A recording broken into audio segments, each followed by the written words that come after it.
Hi hello வணக்கம். பொதுவாகவே நம்ம வீடுகளில் தினந்தோறும் ரசம் நிறைய வெரைட்டி ஆஃப் ரசம் நம்ம பண்ணுறது வழக்கமான ஒரு விஷயம் தான்.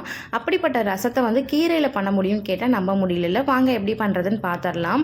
இதுக்கு ஒரு பேனில் 1 ஸ்பூன் அளவுக்கு மிளகு, 1 ஸ்பூன் அளவுக்கு சீரகம் சேர்த்துக்கோங்க. இது கூட 1 ஸ்பூன் அளவுக்கு கடுகு சேர்த்து நல்லா பொன்னிறமாக வறுத்து எடுத்துக்கலாம். இது வறுத்து எடுத்ததுக்கப்புறம் நல்லா ஆறுனதுக்கப்புறம் ஒரு மிக்சர் ஜாரில் போட்டு நல்ல பவுடராக நம்ம அரைச்சி வச்சுக்கலாம். இந்த பவுடரை தான் இந்த ரசத்துக்கு நம்ம ஆட் பண்ண போகிறோம். ஆனால் ரசம் பொறுத்த வரைக்கும் புளியெல்லாம் சேர்க்கணுமான்னு கேட்டால் கண்டிப்பாக கிடையாது. டோட்டலாக இந்த ரசம் ரொம்ப வித்தியாசமாக இருக்கும். ஆனால் டேஸ்ட்டுக்கு அடிச்சிக்கவே முடியாது. ட்ரை பண்ணி பாருங்கள். 1 ஸ்பூன் போல் பார்த்தீங்க அப்படின்னா நல்லெண்ணெய் இல்லைனா கடலெண்ணெய் ஆட் பண்ணிக்கோங்க.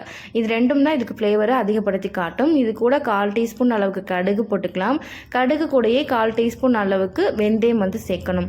இது ரெண்டும் நல்லா பொரிஞ்சதுக்கப்புறம் காரத்துக்கு ஏற்ற மாதிரி காய்ஞ்ச மிளகாயை 1-2 கிள்ளி போட்டுக்கோங்க. இப்போ இது கூட மீடியம் சைஸ் உள்ள தக்காளினா 2 தக்காளி சேர்த்துக்கலாம்.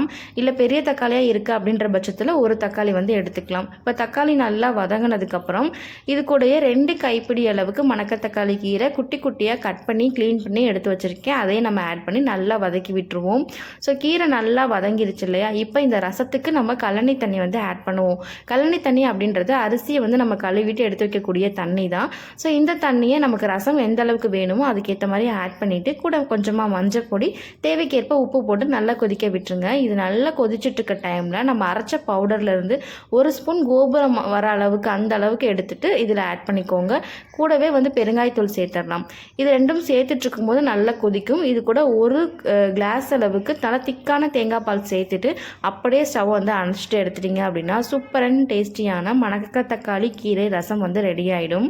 மணக்கத்தக்காளி கீரையில் எவ்வளவு மெடிசினல் வேல்யூ இருக்குது அப்படின்றது இப்போ இருக்க ஜென்ரேஷன் உள்ள நம்ம எல்லாம் மறந்து போயிடும். ஸோ கண்டிப்பாக டிஸ்கிரிப்ஷனில் அதுக்கான டீட்டெயில்டான விஷயங்கள் கொடுக்குறேன். கண்டிப்பாக படித்து பாருங்கள். அப்போ தான் இதில் எவ்வளவு நியூட்ரிஷனல் வேல்யூ அண்ட் பார்த்தீங்கன்னா ஹெல்த் பெனிஃபிட்ஸ் இருக்குது அப்படின்றது நமக்கு புரியும். ஸோ எங்கே பார்த்தாலும் மணக்கத்தக்காளி கீரையை வாங்கி இது போல் சமைச்சு